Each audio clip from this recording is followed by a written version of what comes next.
2025 শেষ হয়ে 2026 পড়ে গেছে, কিন্তু আমার তোমাদের সাথে এখনো 2025-এর কয়েকটা মিনি ভ্লগ শেয়ার করা বাকি আছে। আর এই মিনি ভ্লগটা 2025-এর ডিসেম্বরের 24 তারিখে। সেদিনকে আমরা সবাই মিলে হঠাৎ করেই ঠিক করি যে আমরা যাব পানিহাটি উৎসবে। জানো তো, আমাদের পানিহাটির এই উৎসবটা অনেক বড় করে হয়।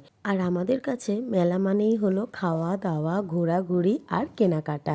আর ঠিক সেই রকমও আমরাও কিন্তু খাওয়া দাওয়া কেনাকাটা করেছি। আর এই দেখো, দুই ভাইয়ের দাদু দুই ভাইকে বেলুন কিনে দিয়েছে।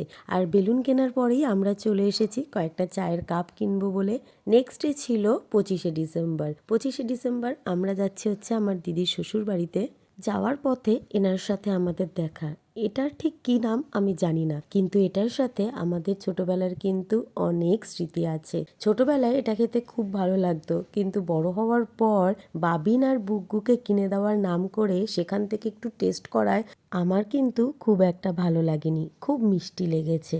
25শে ডিসেম্বর দিদির বাড়িতে অনেক খাওয়া দাওয়া মজা হয়েছে, কিন্তু সেই রকমভাবে কোনো মিনি ভ্লগই আমি করতে পারিনি, কারণ আমার ফোনটার অবস্থা খুব খারাপ। সঙ্গে ভিডিও কোয়ালিটি দেখেও তোমরা বুঝতেই পারছো যে ফোনের ক্যামেরাটাও খারাপ হয়ে গেছে। আর এখন যখন আমি ভয়েস দিচ্ছি তখন তো আমার ঠান্ডা লেগে গলার অবস্থাও খুব খারাপ হয়ে গেছে।